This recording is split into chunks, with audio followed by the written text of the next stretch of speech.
a dangerous new vigilante is stalking the streets of Gotham City. He's killing mob bosses left and right, all of whom are connected through past sins. Meanwhile, an old flame of Bruce Wayne's is back in town, and long-forgotten feelings are getting in the way of Bruce's crusade in the beloved 1993 animated adventure Batman: Mask of the Phantasm. I'm Connor Eyzaguirre. I'm Carol Leger. I'm Colton Jenkins. And this is Filmgazm.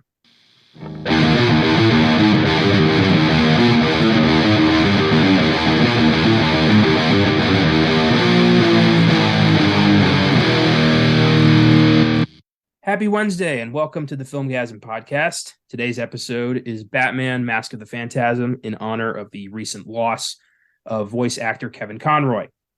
This isn't how we wanted to do a film like this, but we wanted to honor Conroy the only way we could. And we're all massive Batman fans here. We consider Kevin Conroy pretty much the best guy to ever do it.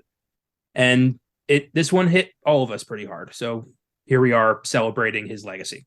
I was just chilling on over the weekend when the news hit. And I remember I texted you and I noticed I got a very long response time.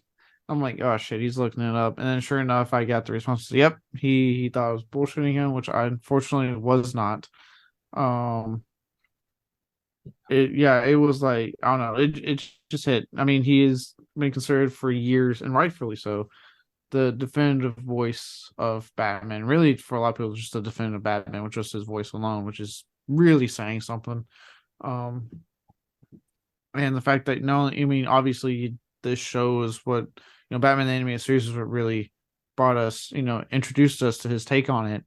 But it was so well done that, he came back for the Arkham games, and he came back, for any other animated stuff they did. He came back in person for the Crisis on Infinite Earths storyline they did on the Arrowverse shows. He came back as, in person himself. So, his influence, his legacy was immediately felt when he stepped into that recording booth and did the voice. And I don't think anyone's ever going to match what he brought to what he did, and it will forever be remembered. I mean, it was a huge loss. We lost Batman. Yeah.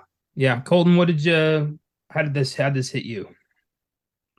Well, I found out because you said you asked me if I wanted to record an episode for Bill and Ted, and I said yes. And then the next day you said, hey, just kidding, Kevin Conroy died. We're going to be doing Mask of the Phantasm again. So that's how I found out. And that was pretty crazy.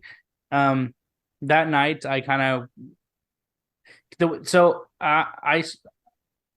the first time I heard his voice, obviously, was the Batman animated series, because me and my dad would watch Teen Titans.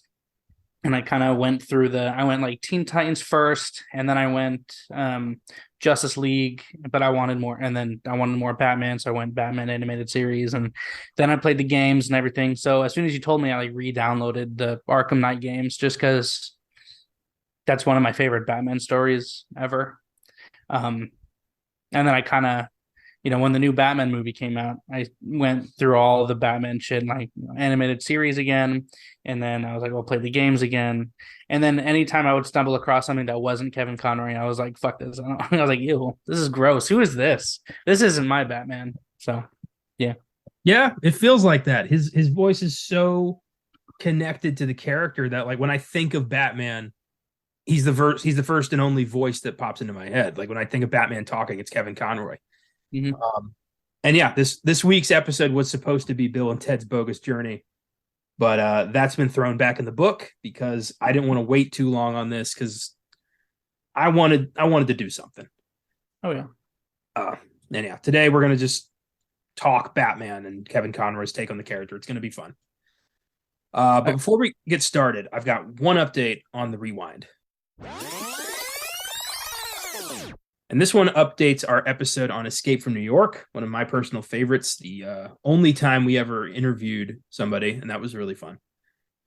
Go back and check that one out. The filmmaking team of Matt Bettinelli-Olpin, Tyler Gillette, and Chad Villela, whatever, Chad, known collectively as Radio Silence, that's what I'm going to be saying from now on because I can't pronounce their names, are being considered to helm a remake of Escape from New York. with John Carpenter serving as executive producer. And Radio Silence are the guys behind Ready or Not and the recent Scream sequel. And while Hollywood tries to remake Escape from New York pretty much every few years to no avail, gotta admit, I have mixed feelings over an attempt by these guys. I mean, they did wonders with Scream. If they can figure out a good way to bring this back, maybe it could work. I don't know. I'm not getting my hopes up because we've heard about this being on and off for I think at one point, like Robert Rodriguez was attached. Like lots of big names were attached at one point or another. At one point there was rumors of Kurt Russell's son, Wyatt Russell, taking the role, but he shot those down, saying he doesn't want to do something his dad already did, which I get. I understand. The way it took off was eventually a report that they are doing it, and it's like they're being talked to for possibly doing it. There were so many conflicting reports. Some were like they're in talks, some were like they're being considered, some were saying like they're already attached, Kurt Russell's coming back, and then others were like nobody's talked to Kurt Russell. It was such a storm of digging through the way it sounds that they are indeed being talked to. One of the ideals is to bring Kurt Russell back. But again, if this is just being talked about, that's early. There's no pen to paper right now, so that could easily change if this even happens. If I finally get my Snake 3, it's worth it. It would be, as long as the movie's actually good. Like I said, I'm kind of like you. I'm not gonna get excited yet about something that's been talked about for so long.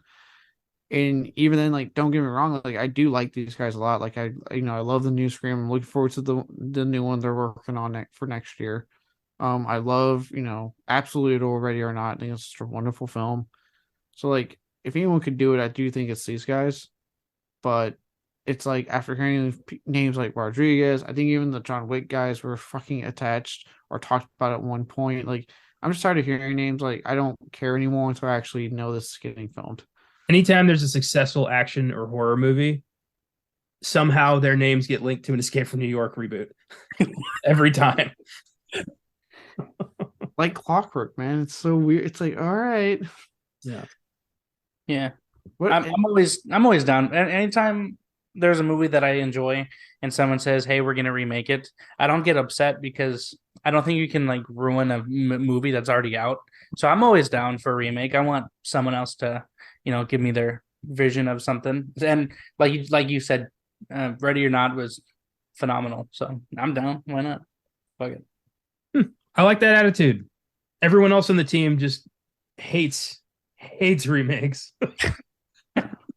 I like that you're kind of optimistic about them. That's good. Mine's the thing of like, it depends on who you're attached. Like this whole Raid, when they announced the Raid remake with Michael Bay of all fucking people producing, that made my heart sink. So I'm like, the wrong guy to direct or produce, even though he's not directing, produce that fucking masterclass of film. With that movie probably never happened. There has been no word on it since then. I hope it stays that way. Michael Bay announces so much shit, like 3% of it actually happens. Yeah. Unless he's directing it or it's through his Platinum Dunes company, it usually won't happen. Yeah, it just depends on who's attached. I'd really like, you know what I mean? Like when I know those people that are enthusiastic about and stuff, and that gives me hope. That's why I don't mind if it were to be these guys. I'd be down because I know they're very enthusiastic about this type of stuff. I remember I was kind of somewhat optimistic about the Big Trouble in Little China remake when The Rock was talking about doing it because he had that enthusiasm for it. But then I sat through Black Adam and I went, "Fuck you! You built me up for like years, dude." And that movie was mediocre at best, aggressively mediocre. The Rock is like the only instance where I can like really think of where somebody is their own hype man. It really is crazy. He is so excited about everything he does. He's like, this is the greatest project I have ever been a part of. But he says that every time. I mean, outside of music, DJ Khaled, I'd say. True. I mean, he doesn't say that about Fast and Furious anymore. No, with that, he's like, fuck off. I'm not doing it. But with everything Jeremy else. Renner. Jeremy Renner, he's his own hype man. He had his own fucking app. So remember that. That was such a disaster. How hype man can you get? You have a fucking app dedicated to yourself. When you're like filthy, stinking superhero movie rich, If I had that kind of money, you know what? Fuck it. I might start a Connor app. Why not? Hawkeye. Who cares?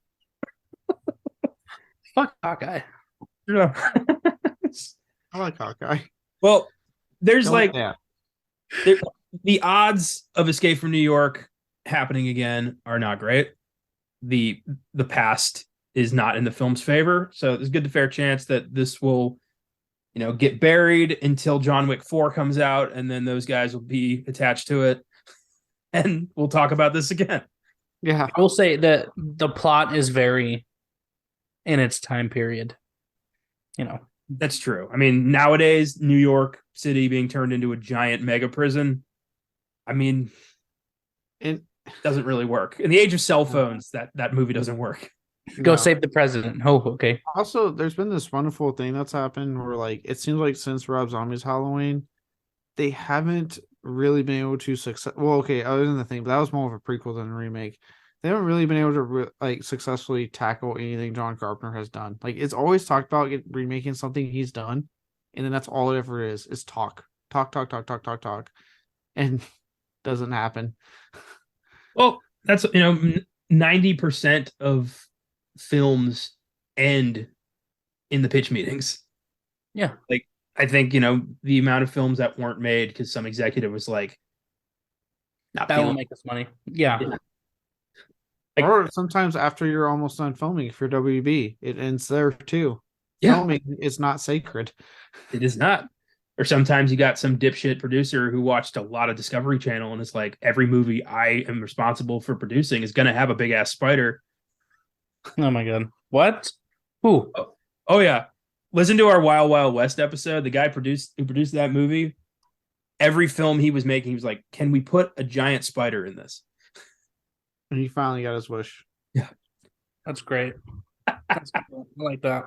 These are the people that are giving money for films that we watch. God, I would pay so much money to watch a remake of Ghosts of Mars. Yeah, you know what? So would I. I know. I'm good. You give it to a director who isn't in the middle of a downward spiral, it might work. I think that movie only works because it's a director in the middle of a downward spiral. Keep the cheesy aspect of the movie. Give it to I don't know, fucking James Gunn or Taika Waititi or however you say his name.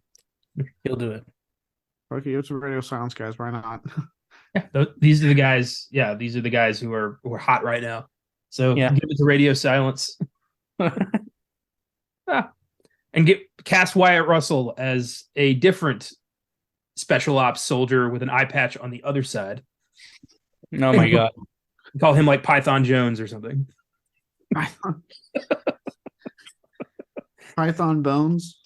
That's Python Bones. There it is. There you go. That's a name.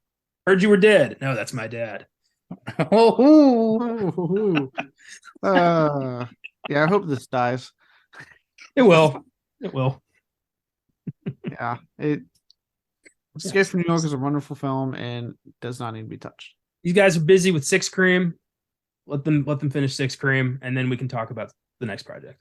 Unless, of course, the company Smart is like, hey, hold on, before you do that project, what about Seven Cream? What about picture this. Scream 3. That hasn't been done. I'm waiting for them to announce that the new Scream is called Scream 2. Because that's what they're going to do. I would love the idea. It's called Scream Returns. We just had Scream Return. Scream 2, Scream Louder. No, please. Sounds like the porno parody. Okay. A good day to scream. Live free or scream. Okay, yeah. Scream with a Vengeance. That's actually not a bad title. All right, moving on into Batman. That was fun. Oh yeah, this is a Batman episode. So my question to you guys: what elements of Batman the Animated Series, this vein of Batman, What elements do you think are responsible for making it one of the best depictions of the Batman world we've ever gotten? What do you think it is about this corner of the DC universe that fans absolutely fucking adored? It does what the new movie did. It embraces everything about Batman and the world. It makes you fear him. It does that in the character. It does that in the architecture, in the lighting. This is a very dark cartoon. I mean that in both tone and also it's fucking dark. Yeah. But it embraces everything that we like about Batman. It's at one point like sorry, there's like a weird noise outside my window. It's at one point like, very serious, but also just like it shows you like what Batman's capable of doing, like striking fear into these criminals and stuff. Again, something that I don't think has ever been touched until the recent Robert Pattinson movie that went to that hard. And I do think that film owes a lot to the animated series. Yeah. Because he even says that in the movie when it's like a flashback. He's like, yeah, I'm getting good at fighting, but they don't fear me yet. They need to fear me, which I like.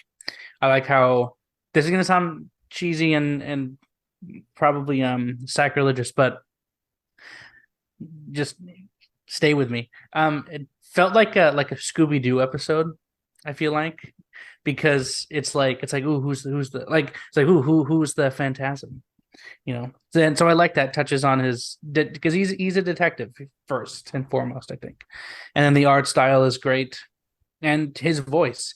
He's the only Batman I think that doesn't. Well, I don't think Adam West changes his voice, but he's the only Batman who doesn't have a separate Batman and Bruce Wayne voice, which I like. Well, first up, you're talking to two of the people on this planet who absolutely would not consider it sacrilegious to compare this to Scooby-Doo. We love Scooby-Doo. Okay. We literally just had a whole Beyond the Bad defending the Scooby-Doo live action film in 2002.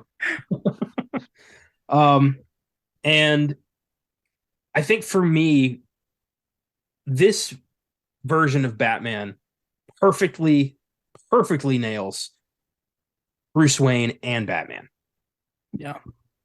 Bruce Wayne is the mask. Batman is the person he really is. And this show captures that so perfectly. And he doesn't change. Conroy does not change his voice. He just changes his inflection. Yeah. I'll say it's a very subtle change. Yeah. But you can tell, like Batman, it's very deep, and Bruce is kind of light and, kind of goofy and corny. He's just, this little bachelor, but it's the same guy and it's very clear. And it's the dedication, it's the voice talent that really makes this shine. And the writing was fucking amazing. Oh, yeah. And I agree with you, Colton brought up the detective part. That's something that's always severely lacking in a lot of the Batman stuff. I think only this series, the Arkham series, and again, the newest movie really did a great job of showcasing the detective aspect. Like this show, if I recall correctly, would have multiple episodes of him actually trying to figure out who the villain is before he finally got the showdown between him and the villain. Yeah. And there's a reason why the most recent Batman film has a similar vibe and tone to this stuff, is because this is Robert Pattinson's favorite Batman movie. He brought this into that version of the character, which is great. Dude, I noticed that. Well, like there were so many moments in this movie where I was watching and I was like, oh my God, that's Pattinson. Well, I mean, it's not. Pattinson is Kevin Conroy's Batman brought to live action. But like when he's like looking through the window and the rain is falling down, he's not wiping it off. He's just sitting there.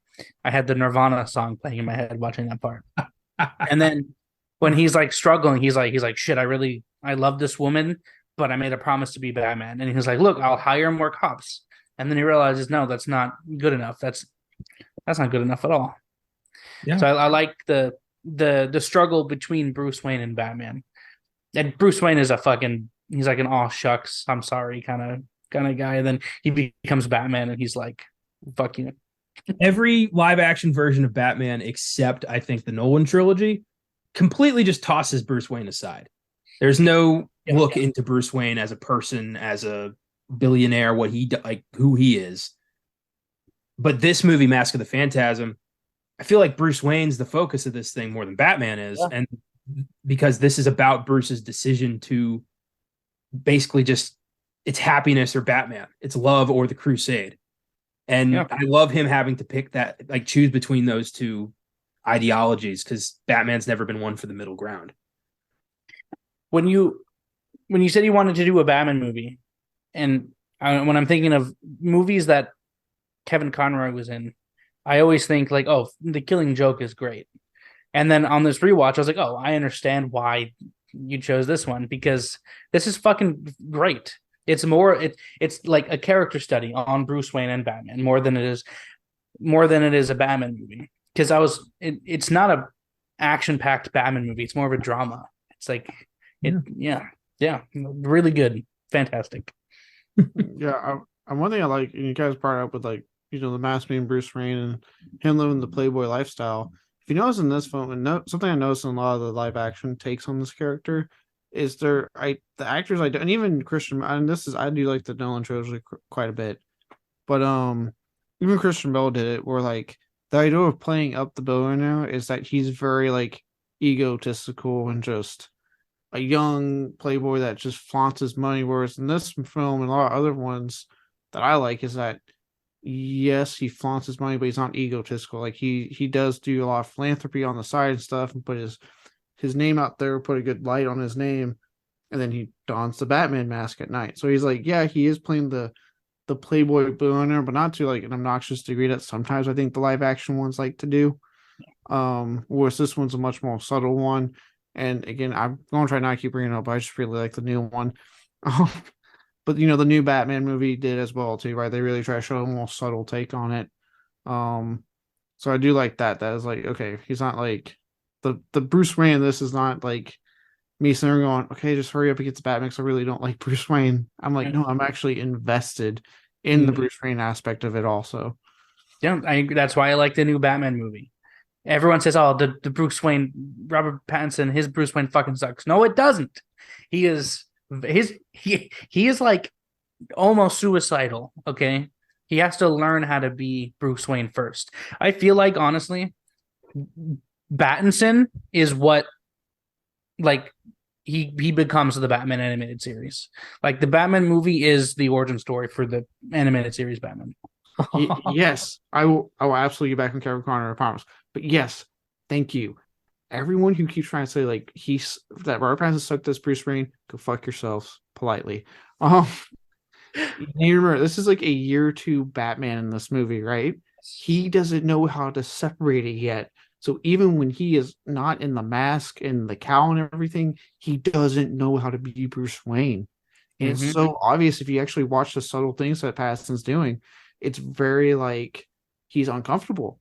If you watch it, you can see anytime he's Bruce Wayne, he is uncomfortable. He doesn't like it. He wants to be Batman. That's his zone. That's when he's comfortable.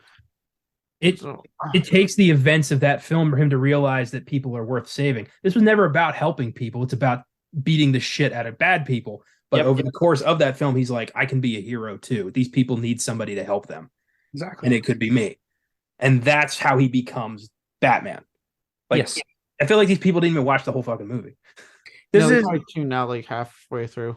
I don't know if this might be like not accurate or true at all, but throughout the entire movie, he never calls himself Batman. He always calls himself Vengeance. So I like in my head, I think, okay, he was never calling himself Batman. He was calling his like okay, his superhero name is going to be Vengeance. And at the end, he's like, no, I'm Batman. And then Mask of the Phantasm is a couple years after the Robert Pattinson Batman movie, where he's like, okay, I need to be Bruce Wayne. Let's try it. And that's why he seems really, I think, clumsy as Bruce Wayne in this movie. But he's still like, when he was talking to his parents' grave, that was really like upsetting because he was like, I made a promise to you guys. I don't know what to do anymore. Yeah. I like considering the Pattinson Batman movie kind of the prequel to the animated series. I think that's how Pattinson probably played the character, considering he was such a fan of this. That's great. That's awesome. Yeah, I didn't mean to go on so much about the newest film, but goddamn, do I love the Batman so much. It's such a great goddamn movie. Yeah, it was fantastic, and I really hope we get another one because the shakeup at DC is discouraging me. Yeah, I've been hearing conflicting reports about Zaslav not liking, and it's like just give me more of that, man. I want more of the Batman universe. One fucking project you had that was a success, you're gonna just leave it out in the cold. Yeah. Anyway. So some background on Mask of the Phantasm. The film takes place between the first and second seasons of Batman the Animated Series, which ran from 1992 to 1995 and was then rebooted as the New Batman Adventures for 24 more episodes in 1997. Technically, it's the fourth season, but really it's a new show that didn't quite take off. Yeah, a lot of old cartoons. I think we talked about Bill and Scooby Doo. A lot of old cartoons would do that. Like if you pick up, and if you didn't listen to the Beyond the Bad episode, but if you pick up the complete Scooby Doo Where Are You set on Blu-ray and DVD, like the third season, air quotes, it's really just like the new Scooby Doo movies or whatever they called it after that. Yeah. But it lasted a season, so they just put it in. It's like the third season of Scooby Doo Where Are You? Yeah. And their rationale is basically kids aren't going to notice and they don't care. Kids are watching. There's so many, like, I remember, like, when the new Batman movie came out, I went back and rewatched a couple episodes of the Batman animated series, and Batman is a cold motherfucker, dude. Like, some of the shit that he does, I'm like, God damn, dude. This is insane. It is really remarkable how far they were allowed to go with this. I mean, you got guns, you got murder, you got gangsters. It's hardcore. One of my favorite episodes, I think I've talked about this on several. I think every time we do a Batman movie, this comes up because I just fucking love it. It was an episode of the animated show where some guy was having a bad day and somebody cut him off in traffic. So he drove after the guy, like rode him on the highway and was like, "Fuck you, man." He turned, like, he drives up to see who it was, and it was the Joker. Oh, and that's the reaction he has. He's like, "Oh, what? Really?" He's like, "Well, let me call my wife really quick. Tell her I'm not gonna be home forever." And Joker smiles like, "Well, I didn't know I was doing this today, but guess what we're doing now?" And follows the guy home and basically tells him, like, "One day I'm going to ask a favor of you, and if you don't call, I'm going to kill you. Like I'm going to kill your whole family." And this guy changes his name. He moves to a different city. Joker's been keeping tabs on him for years, and one day he calls him and is like, "Hey, guess what time it is?" It was great. It's one of my favorite episodes because it's just like, if you're living in Gotham City, that's the kind of shit that could accidentally happen to you. You cut off the Joker, and now you're in his pocket. If anything, that teaches you don't have road rage. If I live in Gotham City, I'm the nicest person in the world. I'm donating to all the charities. I'm not getting in anyone's business. I'm not calling the police on anything. I'm minding my own fucking business. Okay. Oh, basically what I do now in my life, so I'm good. Yeah. Well, except the donate part. I don't do that. I'm gonna be what job would I have? I don't know. I was gonna say gas station clerk, but no, because I get blown up. I don't know. I'll have like the most immediate. I'll be a fucking movie theater ticket person or because concession stand. That's what I'll do. I'll be a dock worker because there's always a dock in superhero movies. There's always a dock. There's a dock. There's a warehouse, like some kind of union job. Speaking, do you think the villains have a union? Yes, I do. Absolutely. I think that's the Legion of Doom. That's the union. Oh, yeah. Okay. I think they made jokes about that in the Harley Quinn show. Yeah. So the film borrowed elements from the graphic novel Batman Year One and the 4-part comic book arc Batman Year Two, but they created a brand new antagonist with the Phantasm. The villain in that arc is called the Reaper, and similar, but they just decided to retool it, make it the Phantasm, create this new character of Andrea Beaumont, and it just works. Phantasm is such a creepy bad guy, and the twist the first time you see it is a genuine shock. This series had a really good job pulling that off and creating characters that become iconic to the Batman lore. Like Harley Quinn was not in the comics until this show came out, and they created the counterpoint to Joker, and she has now become like a staple of the Rogues Gallery. Yeah, it's impressive. The guy who wrote this movie is the guy who created Harley Quinn, Paul Dini. This guy's just good. Yeah. Well, one of four. These animated movies always have a shit ton of writers.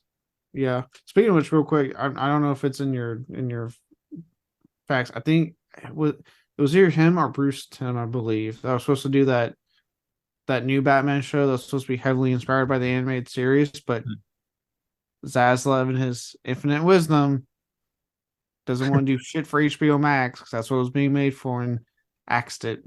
Yeah, Batman. There was gonna be. It was going to be, and it was going to be heavily inspired by this. That's right. So, I forgot the reason for this episode. Yeah. I didn't bring that up because I was just like, there's not a lot about it, and it's painful. It hurts, especially because I think one of the original animated series guys was attached to it. Like, it was supposed to be like essentially pretty much being like where this would have left off. Like, it. Oh man, that style. And of course, Zaslav just said, I don't want to make stuff for HBO Max. Why would I make stuff for my streamer that we've launched? Yeah, his decision-making skills need some work. It does. Like, making nothing for your streaming company that you have. It's weird. I don't know. He's living in like 1990. Yeah.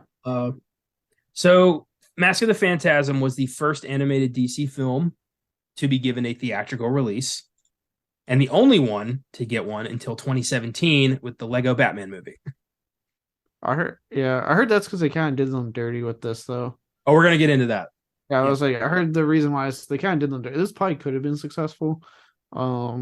But they kind of very. I mean, with that, luckily, like, it showed that if anything is stable in DC, on the cinematic side of things, is that their animated films tend to rock. Like, there's a few duds, but like their animated film output, usually pretty stellar. They perfectly pulled off a Marvel style, conjoin you. What's the term? What am I? Shared universe. Got it. There you go. Shared universe arc from Flashpoint Paradox leading up to Apocalypse War that worked and was really exciting and engaging and delivered. So, like, why aren't those guys being put in charge of the live action projects? Because they know how to write good shit. I don't know. Warner Bros. Yep. DC or Warner Brothers have no faith in them. They're just like, you deliver the shit for kids. We'll maybe get some DVD sales. And then you just move on to the next one. That's a good boy. I think the DCU is trying to be like the MCU, and they cannot do that. DC needs to have its own fucking identity. And I feel like they try to be too edgy, which, I don't know. I don't feel like the DC, to me, I know this is weird, because it came in a time when, like, you had to be fighting gods because people didn't want to deal with, like, the real world shit that was going on. So... You're careful with the edgy comment. You don't want to piss off the Snyder fans, all right? Or I don't care. I'll say it here so people can hear me say it. I fucking hate the Justice League movies. I don't care about the Snyder Cut. It was still bad. There has not been a good DC movie, and I'm talking about like the DCEU, Joker and Batman aside. The most recent one that I thought was okay was Shazam was okay, and the first Wonder Woman was pretty good. But that is it. I liked the first Wonder Woman. I liked Birds of Prey, and I liked Birds of Prey. Squad. The Suicide Squad was good too. Are those connected to like Aquaman and everything and all that? They're supposed to be, but yeah. Okay, those are fine. Yeah, Suicide Squad was really good, actually. Yeah, well, I mean, that's when you get James Gunn involved. That's what happens. Yep. And they're like, "Hey, you did a good job with this. Do you want to help us fix everything and be our new boss?" Yeah. And he's like, "Well, I have to check with Kevin." Yeah. And Kevin's like, "You know what? Sure, go ahead. Let's see what happens." We got 3 Guardians movies out here, and if it fails, you'll come back to us. It'll be good to have a guy on the inside. What team is hanging in James Gunn's bedroom and a poster? Is it the Suicide Squad or the Guardians of the Galaxy? It's the team that he created with Peacemaker. Yeah.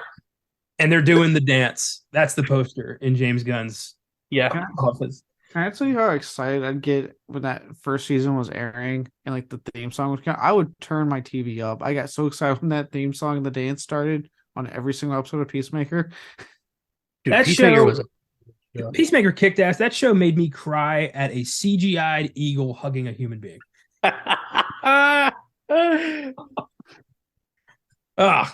Yeah, James Gunn's the right man for the job. I think he might actually be able to make something out of this fucking mess.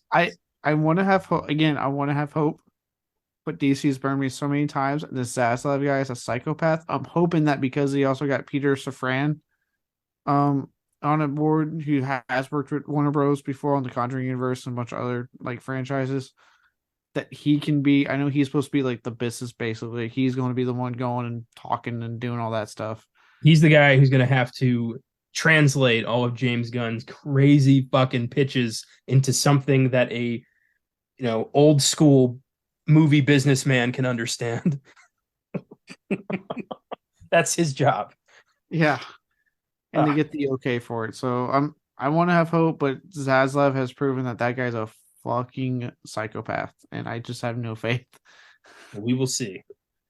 So because this film was good but not a financial success, they didn't give another animated film a theatrical release till Lego Batman and then later Teen Titans Go to the movies. I love when it's clearly not because of the film's quality, but because of poor decision making. They go, could have been our fault. People clearly don't want to see it at the theater, so we're just going to axe this for the future. I also found out through my research, and I couldn't really believe this. Teen Titans Go, that like goofy little Teen Titans for kids. Yeah, that I don't like talking about. Yeah, that show has had nearly 400 episodes.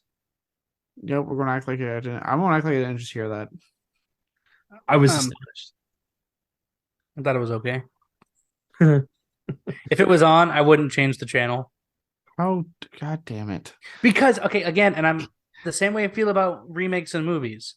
Just because, like, it's not like the original, because it wasn't trying to be the original, it was trying to be a goofy TV show. I thought it was okay because I took it for what it was.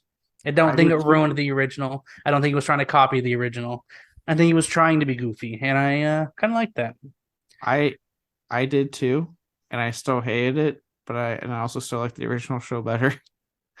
I just think I don't think you can compare the two. That's just me. Well, then they shouldn't have gotten the same voice cast and had it be like the same characters, because that's what happened. Also have the same title, just add Go at the end. Like, it's not Pokemon, it's Pokemon Go. Duh. Yeah, I mean, I guess hearing the voice of Robin say some wacky shit was kind of off-putting, but I don't know. I enjoyed it. Yeah, whatever. I wouldn't. If I had to choose between Teen Titans and Teen Titans Go, I would obviously pick Teen Titans. I would have loved if you had said, if I had to choose, I'd obviously go with Teen Titans Go. yeah, obviously, but yeah. Yeah, I caught half an episode once when I was babysitting, and then I saw part of the movie when I worked at a draft house, and I was just like, what happened? Like, why did they do this? Look, let me say, just to save my skin. Yeah. This was younger me. I have not seen an episode since I've like been out of like school and on my own. But from what I remember being okay. But there's a lot of shows now where I'll go back to it and I'm like, wow, this is garbage. What did I try watching? What if you go back and you just become obsessed? You're just I get a fucking tattoo. Teen Titans Go. I love that your explanation was like the same explanation people use to explain why they used to be a crackhead. It's like, I was a younger person. I made some mistakes. I've changed. I've changed. I like how at first you were coming on trying like, I don't care what you guys think. I like Teen Titans Go, and then we had our comments. And you're like, okay, look, guys. In my defense, look. In my defense, I was younger. I was younger. I feel like we weren't even that harsh. You broke real easily. Look, for me, I'm the king of doubling down. You gotta double down sometimes. Whatever. You like what you like. I thought it's an odd show that I can't believe has gone on so long. You like what you like, but Recorded like, episodes is- how dare you defend that show? All right. Anyway, so what happened was with Mask of the Phantasm, they were originally planning this to be a like TV movie, and then at the last second, they decided to release it in theaters. So there wasn't a lot of notice. People didn't know this was coming out. The animation department had to hustle to get this thing like to work on the ratio. So everyone was just kind of like surprised. So the film lost money at the box office. I think if they'd planned this, this could have been a huge success. Yeah, and that's why I say like it astonishes me that like they gave them last minute notice, so no one had time at all. They didn't. There was no marketing for this film, and their theory on when it flopped was, well, I guess people just want to see it, so we're just not going to release these theatrically again. Like, no, it's because you gave them no time. Yeah. You also think part of it was because, it's a cartoon. So like, I mean, when people see cartoons, they're like, "Oh, kids movie." Like Sausage Party came out, and I remember watching the trailer, like, "Oh, this is for kids." And then my grandpa took me to go see it. No, And we were like, "Oh, we were very wrong." Oopsie. y'all stopped watching. Was it before the orgy scene or after? We didn't stop watching. We continued, and we had a great time.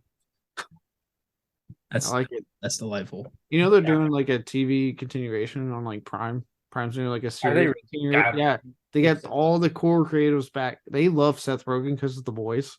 So like it's Seth Rogen, Evan Goldberg, and all the cast coming back to do it. Oh That's so good. But anyway, I think part of it was also maybe because it was a cartoon. People were like, "Oh, cartoon! I'm not going to go to the movie theaters to watch a fucking cartoon," which is upsetting because there's so many movies that are really good and are animated. I don't know if that flies because this was in the '90s where like Disney had their heyday, and I mean Aladdin and The Lion King. These were like near $1 billion successes. I'll say I don't know if I fully because like as we've seen with Disney and Pixar and like DreamWorks and all these guys now, like animated films make bank at the box office because it's the opposite. It's hey, we can have something, parents like we can take our kids to go see this, and it becomes like a big thing. I think if anything, the issue becomes that because it's animated, people naturally assume like it's only for children, which is then when you have those issues with things like Sausage Party or South Park Bigger, Longer, and Uncut, or even like Beavis and Butthead Do America, because people just go, oh, animated, without thinking like, yeah, but not all animation is meant for kids. There's plenty of raunchy animated shows, movies out there not meant for children, so that's where you got to pay attention to the ratings. Yeah. I think that it was just, oh, there's a Batman movie coming out this week. I guess I'll go see it. It's like, yeah, that's how everyone found out about it. Like, what? I didn't know about that. Oh my god! Imagine that's how they released the new Batman. No trailer, no like announcements of casting. Just next week, it's like, by the way, Batman 2 comes out on Friday. It's like, what? What the fuck are you talking about? Who's playing Batman? It's like they're looking at when like it's like they're just looking at when like musical artists drop like a CD without announcing it. They're like, if Eminem can surprise release an album, we can surprise release a movie, right? He did it twice and it worked. We can do it too. I can see Marvel trying that shit at this point, just being like, by the way, Shang-Chi 2 in T-5 days. No, get excited. Your tickets now before they come out. You can't surprise drop a movie because with music, you go to Spotify, oh, boom, there it is, free. But for a movie, I was like, oh shit, I gotta like make time to go see this movie now. If I had known a year ago this movie was going to come out today, I would have planned accordingly. Tell that to Cloverfield 3. It wasn't great, but they dropped the trailer the day of the Super Bowl and said the movie comes out in 3 hours. What? There was a what? I mean, it was a pretty shitty movie, but like but like that's the only time I've ever seen them like that actually happen, where they just said like, by the way, new Cloverfield movie after the Super Bowl. And everyone's like, what? And then on Netflix, it was there. Oh, the Cloverfield paradox. Yeah. Oh, gotcha. And then no one liked it, and they never did it again. Yeah, it's terrible. That's the only franchise that keeps doing that. Yeah. It's like because it worked for 10 Cloverfield Lane. It's like, oh, we can keep doing this. But then Cloverfield Paradox came out and they went, Never mind. Overlord is not tied to Cloverfield, guys. We swear to God. I wish the Cloverfield guys would get more creative with it, though. Like, they release a new iPhone and they don't tell anybody, but Cloverfield 4 is on there. And then, like, when you get your phone, you open it and there's one file and it's like Cloverfield, The Reckoning or something. And you're like, oh. But that might backfire. Like when YouTube just gave everyone their new album and everyone's like, we don't want your new album, YouTube. Fuck off. I'm not saying it's a good idea. I just think it would be funny. It's during like, I don't know, like Wednesday at 2:00 during a Kia commercial. Ant-Man and Quantumania starts playing in the middle of the all new Kia Sorento. I wish movies would just sneak up on you. Like some movies would just, you'd be watching the Country Music Awards, and that's when they drop the new Saw movie in the middle of the show. It's like you get the Saw movie, and then you get to finish the Country Music Awards. Or on a flight. I would miss it then because I don't watch the Country Music Awards. One time only, no reruns. They never re-release it. You had that opportunity, and now it's gone. They do it on a flight. Thank you for choosing Delta. Now this flight is 2 hours long. We're proud to present the all-new Indiana Jones 5. One flight, and it's like to like Milwaukee. And they never show it again. Not during busy season, in the middle of spring. It's March. I want to live in that world. I would try so many, like you hear a rumor like some, so and so said that on the Spirit Airlines flight to Tokyo, we're getting a new Superman movie. I gotta see this. This is chaos. Yeah, and it's in Japanese, and there's no subtitles, so you've got a week to learn Japanese. Instead of a Cactus Jack meal, every 1 in 1,000 Big Macs have a code on the bottom to go to a certain website to watch the new, I don't know, SpongeBob movie or something. God, I'd love if 1 in 10 Big Macs had an actual DVD in the sandwich. Meanwhile, this whole time, you two setting off to the side going, man, what gives? We gave everyone an album. You guys got bad. Now you're just eating movies. And happy? Yeah. Do what you two did. No, that would be great. Bono's just like, this whole time, all we had to do was give them a sandwich. God damn it. So, yeah, guys. The new Indiana Jones movie is fine, but I can't fucking uninstall it from my new iPhone. Please. In all fairness, that was a ballsy move on Bono's part that I don't think he thought through all the way when they did that. No, they did not think it all the way through. Not at all. They were like, they are going to be so grateful to hear some new music from us. This is going to be such a gift.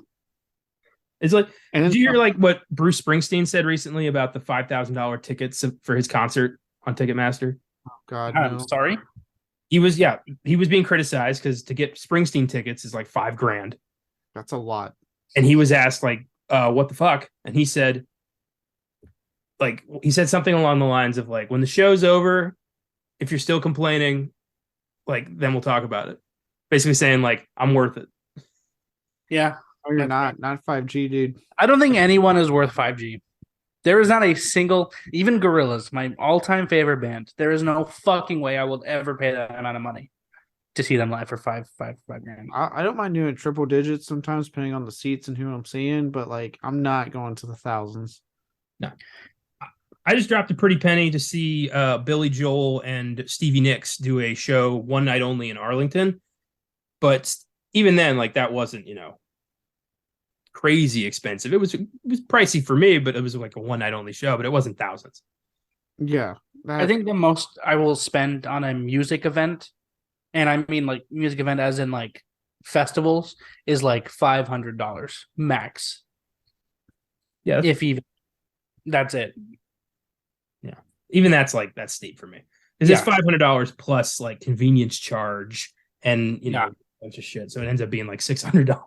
Yeah, well, especially if it's like a festival, then there's all the shit you're gonna get while you're there. Anyway, I want to live in the world where movies sneak up on you and are released secretly, and you have to jump through a bunch of hoops to watch them because that would just be hysterical. Being a film fan would be fucking work. Yeah, I already don't like it. Keep listening until the end of this podcast. I have to do effort to go see. Like, I don't like doing effort in general, and I just asked me to do it to go see a movie. If you want to see Eli Roth's latest horror thriller, you have to jump out of an airplane over the Grand Canyon, fly through 3 specific hoops, land at the like, reference center, and watch it on their welcome to the Grand Canyon TV screen. Yeah. Well, good thing I'm not watching this newest movie because he's not making a horror thriller anytime soon. I feel like I would do it because I love movies so much. I'd be like, yeah, I'm gonna be the fucking Bear Grylls of watching films. I'll just become a gamer.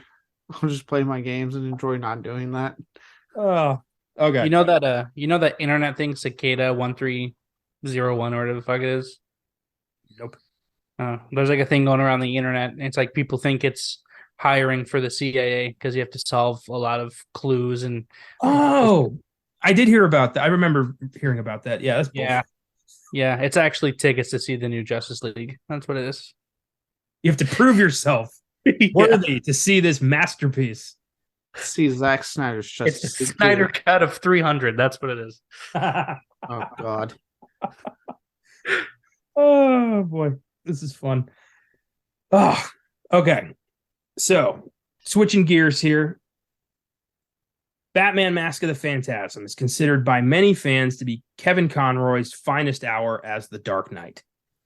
Conroy has played Batman more than any actor, beginning with Batman the Animated Series in 1992. Now, I'm going to list out all of his appearances as Batman, just so you guys can, you guys know, but the audience, just so you all can get a picture of how many times this man has played Batman. So, there was Mask of the Phantasm and Batman and Mr. Freeze Sub-Zero. There was cameos in Superman the Animated Series. Then he played older Bruce Wayne in Batman Beyond, various video games like Batman Vengeance and Batman Rise of Sinzu, Batman Beyond Return of the Joker, the film Mystery of the Batwoman, cameos in Static Shock, the Justice League and Justice League Unlimited series, the Arkham game series, the film Justice League Doom, the game Injustice Gods Among Us and its sequel, the Flashpoint Paradox film, the Assault on Arkham film, the online games DC Universe Online and Infinite Crisis, the Killing Joke film, Batman and Harley Quinn film, the series Justice League Action, the Lego DC Supervillains game, Justice League versus the Fatal Five film, live-action Bruce Wayne on CW's Crisis on Infinite Earths miniseries, and the upcoming Multiverses video game, which would be his final performance as Batman. Holy fuck. No wonder we all just collectively hear him as Batman. He touched us in every aspect with really Batman. did. Yeah. I've seen a good chunk of that stuff, and he's, it's effortless. And I love that he would pop up for like cameos in other shows and video games and got to play him in live action once. It wasn't great, but he was there. I didn't mind it. I liked it. I didn't know that he did the live action thing. That's weird. I don't like it. It was cool. I'm about to say I liked it. I didn't hate it. I liked it. I thought it was weird that they made him like evil. That's weird. I think you could tell they were kind of like, I don't know, it was a different like take on it. There was some like Dark Knight Returns influence there on that one. Yeah. That whole thing could have been so much better, but for what they had to work with. I liked it for what it's worth because it was a goddamn TV show that somehow pulled that off. Yeah, so obviously a movie is going to do better, but that's what I'm saying, but just not as intense as you are. Is that his voice? Or is he changing it to do a Batman voice? That's his voice. He talks his like voice that. does not match his body at all. Or, like, he does not voice Batman. He is Batman. Yeah, okay, yeah, that's fair. Batman. They went to Gotham City. They pulled out Bruce Wayne. They renamed him Kevin Conroy, and he just started playing Batman. That's what the particle accelerator was for. They went not choose Batman. Batman chose him. That's fair. Yeah. He came. He was birthed. He came out of the womb. He was like, "Hello." I was about to do an impression. I'm not gonna do that. But he was like, "Hello, mother," and they were like, "Oh my god, Batman." They were like, "What should we name this baby?" And he just goes, "Justice." Everyone's like, "What the fuck?" I like that, like instead of crying when he came out, he just went, "I'm Batman." Ooh, I just pictured like a stoic, like glaring baby, like no emotion, just like everyone's like something's wrong with this kid. yeah. Yeah, he's the man. He will eternally be Batman. His legacy will last forever. Uh, and I still got some stuff of his I want to see. Like I've yet to see uh Static Shock. I haven't watched that. I've yet to see Justice League versus the Fatal Five. I would say there's some of those animated films I want to check out because I mean you're right. Like anytime it's gotten to the point that I feel I'm like reading something or Batman's ever mentioned, hell, even sometimes when I'm watching something with Batman, I just put his voice in my mind. If I'm replaying scenes from like The Dark Knight or something, even though I know it's Christian Bale, in my mind it's like Kevin Conroy's voice coming out of it. I Because it's saw just that's good. It's just that good.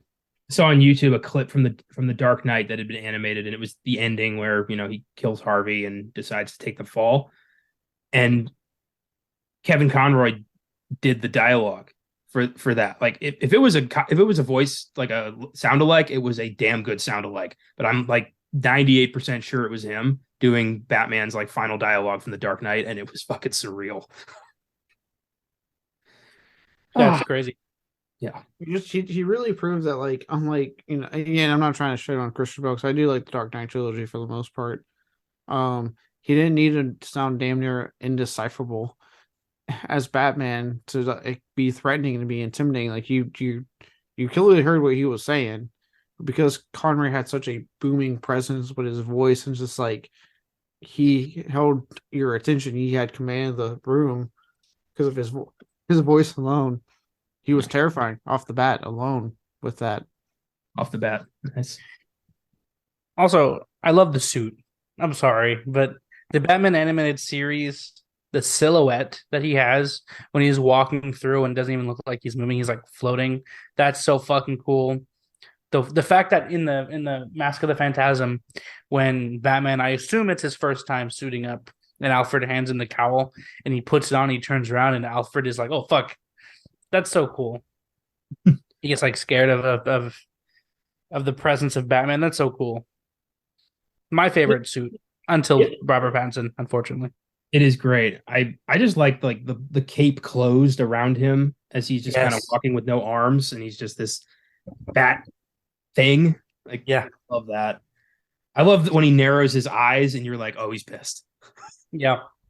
He's angry. Yep. Yeah, let's just be honest. Like Kevin Conroy's voice as Batman, he just always sounds angry. Like he's just like he's always ready to kick your ass. There was one movie. I don't think it was Mask of the Phantasm. It's a scene. I think it might have been Mystery of the Batwoman, where Batman's like, infiltrating a house of a mob boss, and a gangster opens the door, sees him. Oh yeah, and he just shakes his head. Yeah, and the guy's like, "Anything in there?" And the guy's just like, "No, boss," and closes the door. Like, I'm not getting my spine broken today. Yeah. Yeah. I love that. No, I love when they do those little things. I like not that I keep bringing up, but the Batman. God, I love that opening scene when like the light comes on and you see Criminals be like, "Dude, come on, get inside, we gotta go." Like the fucking dude, the Bat dude's coming out. And his new theme with the footsteps in the shadows and all the criminals is watching. Oh my god, that was such an amazing introduction. And that's what I'm talking about between this animated series and like that movie. We don't get that a lot where people are scared of Batman. Nolan did try to do it in his trilogy. I don't think he was as effective at it. I will say that was something that I don't think he was very effective with. But that movie and then this series did such a great job of just like saying like, no, these criminals are scared because this is someone that comes in and beats the living shit out of them and then just goes away into the night. Yeah. I think just because of his voice in the animated series and just like what he brought to Batman as a character, he really brought out, I think, like the darker tones and I don't want to say edgy, but he brought out like I guess he brought out the darker, edgier side of Batman, which I really like, and that's one of my favorite parts of Batman. That and the detective part of him, but Like I say, he's a cold motherfucker. It's not in the animated series. I don't even think it's Kevin Conroy, but there's a scene in one of his in the shows where he's talking to, I think it's Martian Manhunter, and it's like the first time they meet, and he's like, hey, my instincts are telling me to trust you, but make no mistake, I have a $75,000 sliver of radioactive moon rock to stop the one from Metropolis. For you, all I need is a penny to buy a book of matches. I was like, damn, dude. I was like, holy shit. I know. Yeah. That is awesome. Yeah. That's fucking great. I love that Superman is intimidated by him. Like this literal god among mortals who can, punch holes in reality is kind of scared of the rich kid in a mask because he just knows how far Batman's willing to go to, for his crusade. Exactly. It's awesome. And without Kevin Conroy, we would have not have gotten the intimidating Batman, I don't think. Did y'all ever see Justice League Doom? No. That animated movie? Vandal Savage gets a hold of Batman's contingency plan to take out the Justice League in case it ever came to that. And that's right. Yeah, and he wipes them all out, and like he gets them back, but it's so effective. He takes them all out in one fell swoop because Batman knows how to do that. And at the end of the movie, Superman asks Batman, like, "Well, what is your how do we stop? What's your contingency plan for you?" And Batman just shrugs and he's like, "You are. You're Superman. You're the contingency plan. If I go rogue, break me in half." That's what their relationship is something that, again, fuck you, Snyder fanboys, was poorly explored in Batman v Superman, because you have that. That's what I always loved with those two, is that, like you said, Superman, again, not seen in fucking Batman v Superman, is a little bit scared of Batman. Like, this is a guy that he could easily crush, but just because of how well thought out Batman contingency plans are, he knows he has a plan to take me out. And he will execute it. Well, Batman is also like, well, dude, you're my contingency plan. Like, if I go rogue, you gotta take care of me. Like, you're more powerful than I am. Like, Batman's willing to admit that. Like, yeah, no, you could take me out easy. But also with a little bit of like, I shouldn't have to tell you this, Clark. Yeah. Come on, buddy. Come on. I mean, with prep time, Batman beats a lot of, if not everyone. But if Superman just one day was like, "Man, I'm gonna kill Batman," and just like walked up to him, he would. Granted, that's the route Snyder went with his take on it. Was like, let's just go that route. Like, you destroy the nuance of those two. Yeah, exactly. Yeah. And the thing about Batman is he is always in the midst of prep time. He's always prepping, just in case anything could happen. So there is no like. He's always got prep time, even when he doesn't have prep time. Whenever me and my friends are like talking, we do the thing. It's like, hey, who'd win in a fight, Batman or this person? And there was like, with prep time, I'm like, bitch, Batman lives in prep time. That's what he does for his free time. When we don't see him on camera, he's sitting going, "Whew. All right, now we can see the trap I've been working on." Yeah, he's like creating weapons caches all throughout Gotham City just in case he gets stranded in the fucking Narrows without his grapple gun. He's got one there just in case. He's got, he's stockpiling all the kryptonite and get his hands on so he can build some kind of like kryptonite shooter just in case a Kryptonian ends up in his path. It's all just in case. He has a back computer in a Taco Bell toilet in case he eats a 5-layer burrito, gets food poisoning, runs to the bathroom, and Joker comes in there, guns blazing. He's like, shit, I gotta be Batman now. I believe it. He probably does. Puts on the bat suit. Like how there was a moment of silence before we agreed with that. Well, I'm just thinking of like, I feel like even Joker would be like, "It's all right, I get it. Take your time. We'll resume battle when you're done there." Yeah, I imagine like Taco Tuesday. I got it. Imagine if geocaching existed in the world of Batman. Just some geocacher accidentally finds one of Batman's stashes. He's like, "What the fuck is this?" Batman shows up. No, don't touch that. That's mine. Put it back. Yeah, he immediately is like, something's wrong at cache number 438, and it just goes. Eats the shit off a geocacher without even thinking about it. Yeah. Oh God. How long do you think it would take Batman to solve an escape room? He'd probably walk in and be like, "All right, this is what we do." It's like, no, Bruce, the time hasn't started yet. It's like, no, I know, but this is how you get out. Yeah. Well, he'd either take out the explosive gel and just blow a hole in the wall. Yeah, that's fair.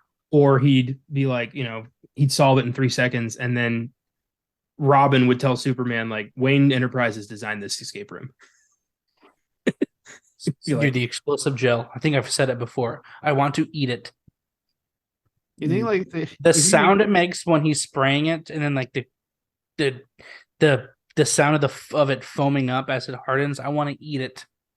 I want to eat it before it explodes. Preferably, I don't want it to explode while it's in my body, but I want to eat it. Plastic explosive. This is a boy scenario waiting to happen. It's not whipped cream, buddy. I know it's plastic explosive. I still want to eat it. Okay, well, you think like people? You think like the Justice League just don't like taking Batman out on like group activities like mandatory fun days, or like do we need to take him? Well, as we see in the Justice League cartoon, he always pulls the "I'm not actually a member, fuck you, I don't have to do anything" card whenever there's some kind of team building exercise. Is he not a member? Technically not. He is, like, he helped found the Justice League, but he calls himself a part-timer so that he never has to admit he's part of a team. God. Like, he's there whenever they need him, but he's not coming to the barbecue. Which, okay, let me say this. Okay, I'm a huge Batman fan. I love Batman. Okay, he's my second favorite superhero. Spider-Man's number one, obviously. If they ever team up, my God, I would have a field day. But he's still a fucking guy. The fact that the Justice League have to be like, "Hey, man, can you help us out?" is fantastic.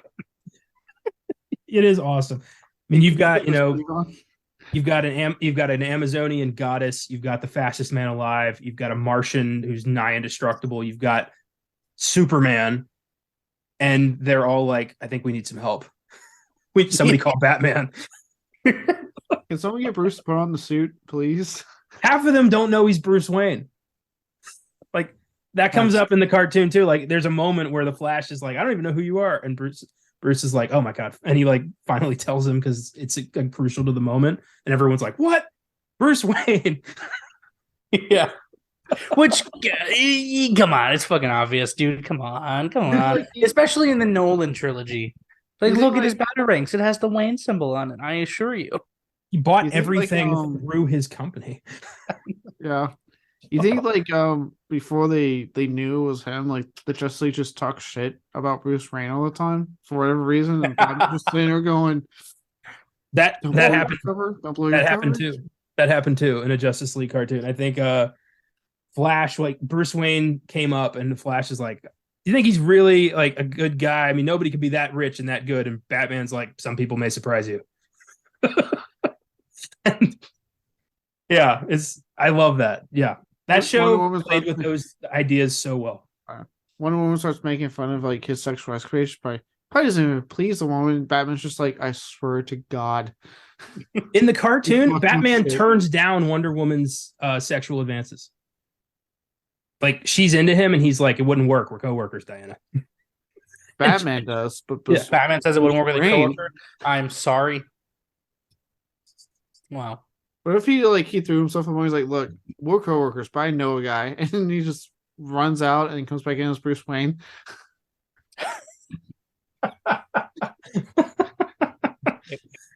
That's funny. Yeah.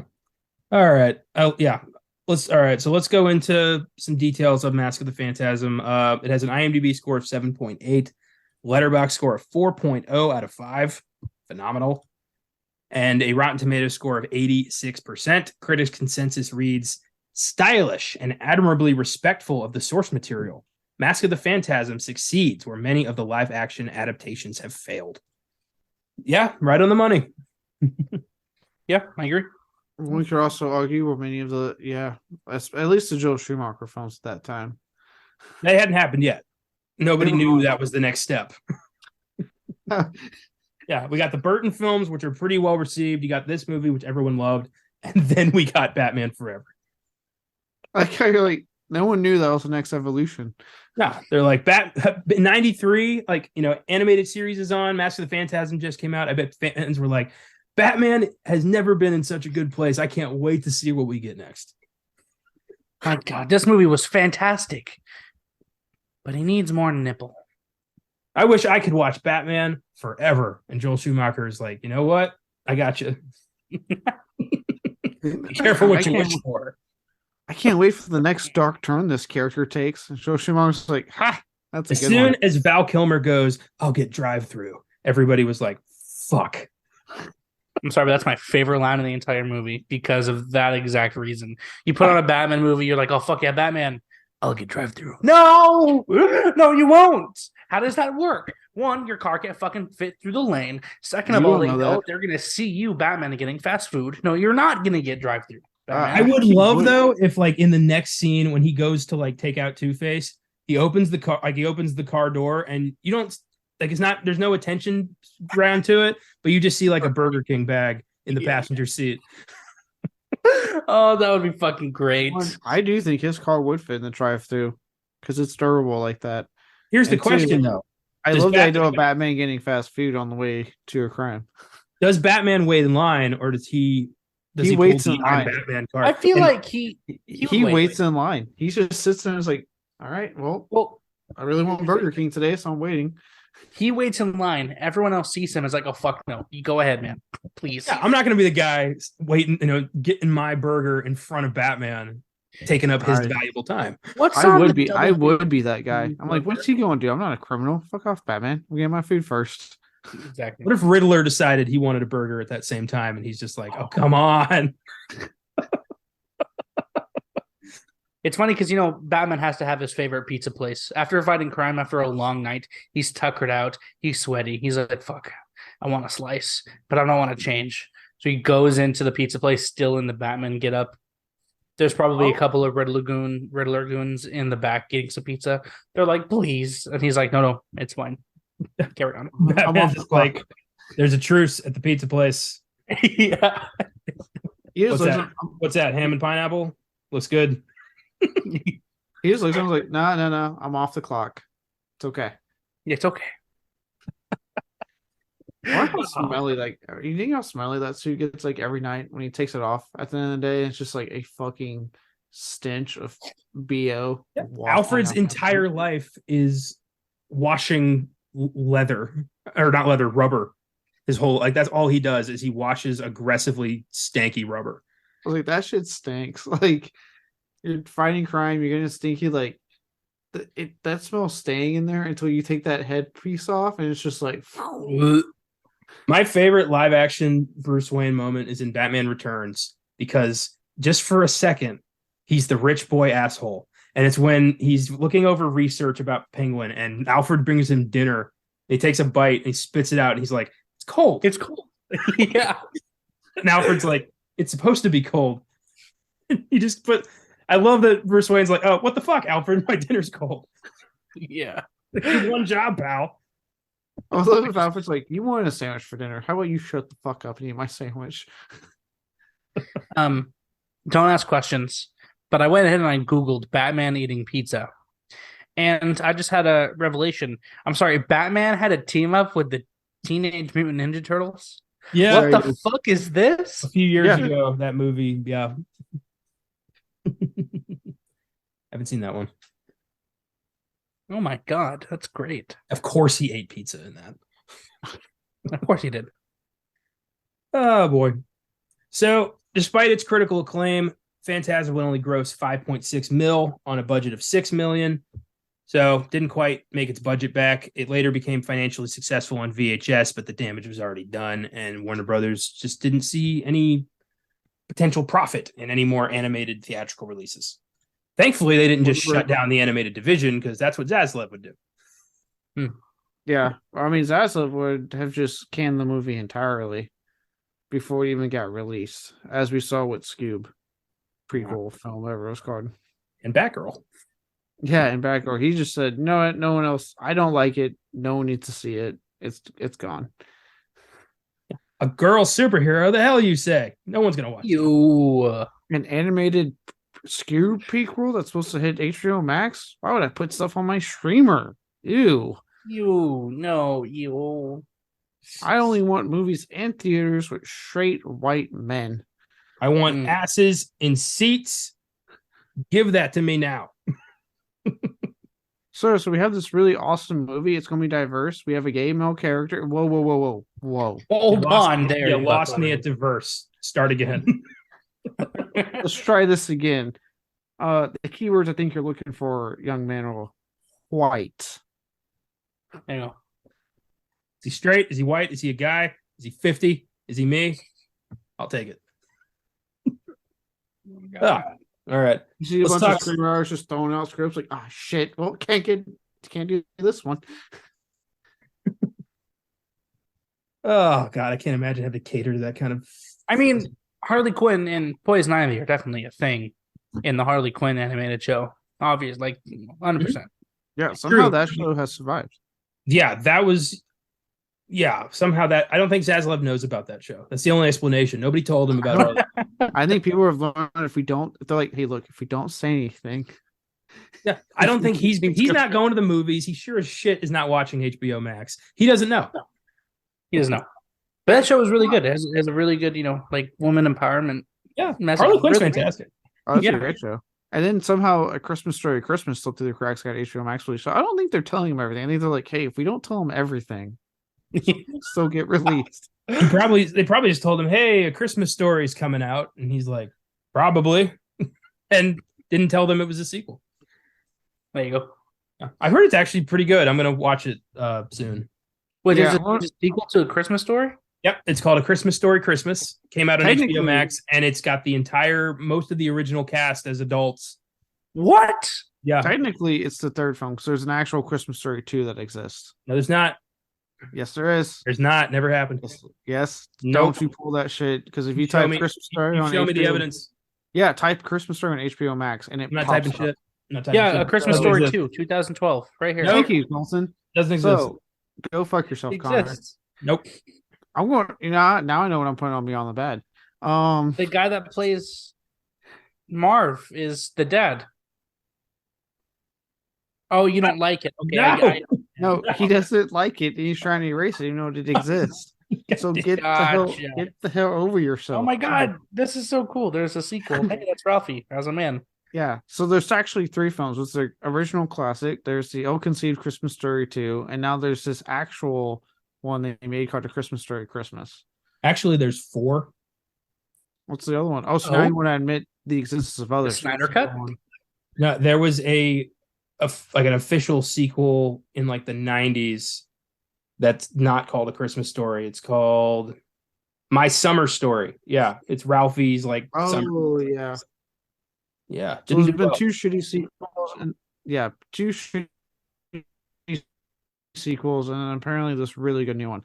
Point is, look, Zaslav, raging psychopath, who is clearly want to go back to ways that don't exist anymore in Hollywood, and we on Filmgazm support diversity and all that, all our good, more progressive stuff for film. So that's the key to take away from this. Zaslav is a monster, and I keep hoping we have a Disney moment with him where Warner Bros. Finally just gets rid of him and reinstates old blood. We'll see. Well, maybe not old blood, young blood. It's gonna be old blood. All they got is old blood. So let's talk some details on Phantasm. So I watched this on HBO Max. I'm assuming you guys did too. Yep, I did. Yeah, the same service that has A Christmas Story too. Yes. Did you notice the dedication to Kevin Conroy? I did. Yeah, that was very sweet. Is it on everything or just the Mask of the Phantasm? I haven't watched everything. I'm assuming it's on everything he was a part of. That's what I would do. One thing that gets overlooked with the animated series and with this movie is the score. A lot of people think it's just Danny Elfman doing more music. It's not. It's Shirley Walker building on Elfman's score as a foundation and creating her own version of Batman. And I fucking love the music of the animated series. It's so triumphant. Brought tears to my eyes this time because he's gone. Triumphant, like the planned third Joel Schumacher film that never happened. But I got Nick Cage as the Scarecrow. They took that away from us. Yeah, just like they took away him playing fucking Joe Exotic. I don't seem to always get what I want with Nicolas Cage. He's got some shitty cowboy movie coming out in January. You can watch that. I don't know. I want him to play a gay Oklahoman tiger wrangler. We're getting Dracula. I'll take it. I will take that. I really wanted to see what Cage would have done with that. That would have been awesome. Would have. But yeah, Shirley Walker's music is phenomenal, and she doesn't get enough credit. Nobody ever talks about her when it comes to Batman music, so we are. Good job. Yes.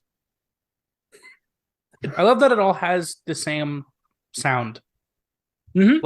Like the I don't know what you call it in music, but like there's like not the theme, but it's like I guess it is like his theme or something. Mm-hmm.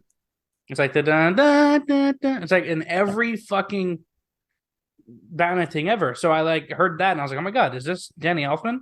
Looked up, nope, no, it's not. And I was like, oh shit, okay, wow. Danny Elfman did the opening credits to animated series because that's the theme from the Burton Batman. But all the other music is Shirley Walker. Yeah. When we first meet the Phantasm, he's fucking terrifying. Yeah, it's great. Just this, fog rolls in. This deep voice is like, "You have sinned," and just I can never quite understand how is she teleporting? How does that work? But yeah, whatever. Magic. Sure. And there's like legitimate death in this movie. You don't see that in a lot of kids' cartoons, but Batman all the fucking time. Yeah. Look, Batman may not want to admit it, but he murders. I played the Arkham games. You're not surviving some of those hits he dishes out. You can't punch a guy in the skull off a roof and then say you don't kill people. You can't throw a razor sharp boomerang into their face and then say, I don't murder. No, or especially when you hit like the Arkham Knight one with the Batmobile and he's like having moments where he starts like revving the tire like right near their face. Mm-hmm. You can't sit there and be like, oh no, he doesn't kill. It's like, dude. I love just driving over bodies. I mean, that alone is like you're just running people over in that game. You can say you're like zapping them with the crowd control, but no, your tires hit spine. They're dead. Mm-hmm. They're dead. They are dead. Also, the cops are immediately like, Batman's killing people. And Gordon's like, I'm not dealing with this. He's not like, I got to clear my friend's name. He's just like, this isn't my problem. Because he's probably fucking done it so many times. He's probably sick of it. He's like, you know what? Fuck this. I'm out. Bullock's just waiting for a reason. He fucking hates Batman. Yeah. Yeah, I like that Gordon's like, look, I don't care. I'm out. Yeah. And then we don't see him again. I love when Buzz gets attacked in the cemetery and gets an angel statue, he gets crushed by an angel statue. That was aggressive. Mm-hmm. Yeah, I was like, oh, well, okay, there we go. That's a death. Yeah. And a big chunk of this movie is exploring Bruce's first attempt at vigilantism. And that coinciding with meeting the love of his life, Andrea Beaumont, played by Dana Delaney, who impressed the talent at Warner Brothers so much they later cast her as Lois Lane in the Superman cartoon. So pretty cool. Oh, that's neat. Yeah, no, I do like how I quite noticed that this is probably the only Batman property that really explores the theme of love. You don't get that a lot in Batman because if we're being honest, a lot of it's quite hopeless. It's like an ongoing theme throughout Batman's stories. It's true. He was born in darkness. Real quick aside, is it I think it's a little annoying that ever since The Dark Knight Rises, every fucking depiction of Bane has sounded like that. Yeah, I don't like that. I'm sorry, but I really like the version of Bane from the is it Batman and Robin? Batman and Robin or Batman Forever? I'm sorry. I get the two confused. They're the same in my eyes. You like Bane? That's your Bane? Let's hold up here. Whoa. No. I like the Bane from the Arkham games a lot. Yeah, that's a good Bane. Okay, there. I was about to say, I forgot. I was joking. God, that Bane is fucking awful. Are you kidding me? Jesus Christ. Bane and Batman and Robin. Definitive Bane. Come at me. Yeah. That dude played Bane so hard his fucking heart exploded. Did it really? Are you serious? Well, he had a serious roid problem, and that his heart exploded. Yeah. Oh my god. Yeah. I actually quite look. I know we make the jokes about the voice. I actually do really like Tom Hardy's take on Bane quite a bit. I do too, voice, but I just the it's voice is annoying good. how like Doug Benson's like version of that has become the voice of Bane going forward. Yeah. I do. I really like the version of Bane and Harley Quinn because I love how just no one likes him. What is he Yeah. trying to get back constantly? His pasta maker or something? Yeah. Yeah. Pasta maker. Oh, Guys, please. I felt like none of the like the Legion of Doom guys like him. They're just like, oh my god, Bane. So Bruce being in love is like, well, maybe I don't have to be miserable my whole life. Maybe I don't have to, honor the promise I made to my dead parents. And he tries to get out of that. It's like, it's a little cold, but also it's like, yeah, it's your life. But he says something that really got to my heart where he says, I didn't count on being happy. Yeah. Man, he just assumed he's going to be miserable his whole life. He would be alone. And then when that doesn't happen, he's like, now I don't know what to do. He assumed he was always going to be a goth teenager, like an emo kid, and never grow out of that phase. Just always, you guys suck. The life sucks. It's full of darkness. And then the lady entered, and he got out of that phase, and he went, life is full of rainbow and butterflies. Why did I ever think this? Whenever he's like, I'm alone and I have no one, I'm always like, you really don't even see Alfred as a person, do you? Yeah, dude, bro, you have Alfred. What do you mean? Like, Alfred quite literally is at your beckoning.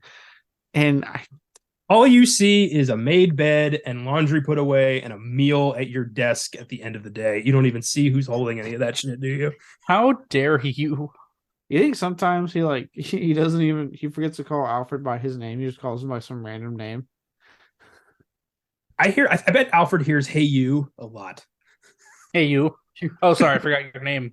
Peasants. Oh, I saw this fucking funny ass thing, and it was when I saw it, I thought of Bruce Wayne. It was I think on it was like a tweet, and it said "Am I out of touch with the common man?" I say to my butler. And then it says, my butler replies, probably, sir. As he says this, I choke on my aged tawny port. And he slaps me on the back to try to get me to stop choking. And then it says, don't touch me without your gloves. That is funny. I just wanted to double check. Something in the Way, the song that's in the Batman, the new Batman, released in 1991. And he said that the animated series takes place in 94. So this Batman listens to that song. He does. I bet. Yeah, Nirvana's at the top of his grunge play. No one's more grunge than Bruce Wayne in the 90s. Totally No. I'm surprised there's not a flannel bat suit. He hates hair metal. Grunge was everything. Grunge and new metal. He made the new metal phase. Yeah, he did. No. You think Alfred has ever had the balls to ask for a raise? I mean, if anybody deserves it and could negotiate it, it's Alfred. Think he's getting paid? I wonder if that's when he's like, sir, I would love a living wage if that would be possible, Seth. I'm sure he gets paid, I'm sure. You get to touch Batman's codpiece. Isn't that living a wage enough, Alfred, old buddy? Yeah. What if Bruce Wayne's just like, Alfred, you're like a father to me. Yeah, well, you haven't paid me, so I would hope that I have that much. Bruce. Silly, Alfred, you don't pay your parents for being a father. Go get my dinner. And wash my codpiece. No. It's quite smelly. I forgot to shower before I went out there tonight. I saw a funny one. It was Bruce is like, sandwich is disgusting, Alfred. And Alfred's like, do you know what happened to the last man who, or do you know what I did to the last man who said that about my cooking? Bruce is like, what?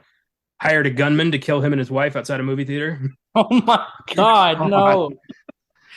I like that, like, a lot of, like, Batman lore is going out of its way to make Alfred as badass as possible, like the Gotham show, and then the stupidly fucking titled Alfred TV show. I will not say that whole title. Pennyworth? There Well, you they go. changed it. It's now Pennyworth, the story of Batman's butler. Oh my god. Yeah, it's yeah. Like they're going all the way, like, hey guys, look, he was more than a butler. He killed people. He was a soldier. He was a badass that somehow became a butler. To be fair, he is Batman's rock. He's the only family he has. Batman couldn't do what he could do without Alfred. Batman should totally train him better. That's all we're saying. Like, we're not discrediting any of that. We're Bruce Wayne. Bruce Wayne Damn. can bench press like 1,500, 3,000 pounds. He can go toe to toe with Superman. He's the smartest man on earth. I guarantee you, he has no fucking clue how to make a bed. Yeah. But you know who does it willingly, day in and day out? Motherfucking Alfred. I love the scene where like Alfred's calling Bruce on some shit, and Bruce just goes, "You think you know everything about me, don't you?" Alfred's like, "I diapered your bottom, sir. I ought to." He's the only one who gets to pull the "I wiped Batman's ass" card. Yeah. Yeah. That's what I've always liked about Alfred, is that when Bruce does try to come at him, oh my god, Alfred just sasses him right back. Well, yeah, because fuck you, dude. I raised you. Yeah, Alfred's like, no, you don't talk to me like that. I will destroy I helped you. Because Alfred like helped him through the hardest time of his life. Alfred has been there for Bruce. Yeah, and I think why in like the newest one with Pattinson, it kind of hurt when like Pattinson said the line he did.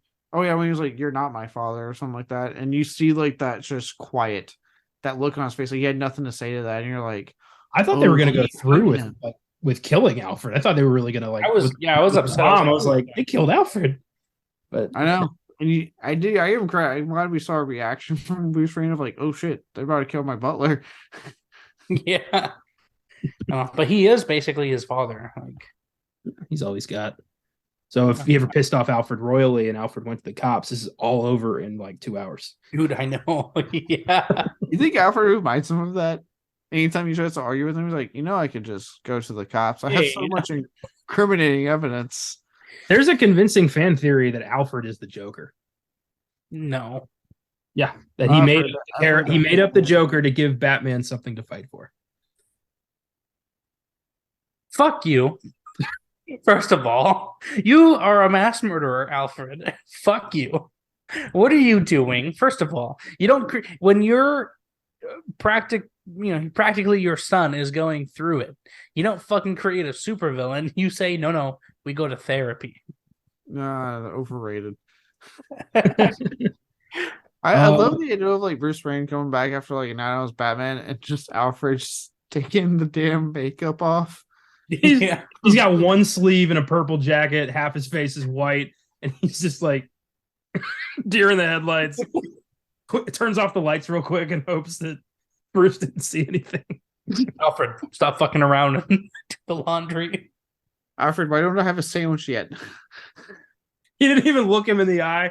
He didn't notice because he never looks Alfred in the eye. You look right through me, sir. Are you saying something, Alfred? He just starts talking like Joker randomly around him just to test it. Bruce doesn't look up from his paper. He's just like, I don't hear a sandwich with that tone, Alfred. It's Tuesday. Taco Tuesdays, Alfred. Come on. Okay, back to the movie. Joker, I love when Sal, whatever his Sal Italian name, goes to talk to Joker. And his Joker's like, I got you. No one's going to hurt my pal Sal. And then in the next scene, he's dead with a smile on his face. Yeah. Yeah. Phantasm's like, this is weird. Didn't expect this. What's a Joker? Now Joker's like, guess who's going to war with you? I like that. He's like, he takes it personally. Yeah, I like how Joker is, again, just, the clown prince of crime, right? Agent of chaos. Like, he does not need to get involved in this at all. He could have literally just killed the guy and then moved on. But he's like, you know what? I got nothing better to do. I'm going to kill this guy. And then I'm going to insert myself into this situation because that means I get to mess with bats.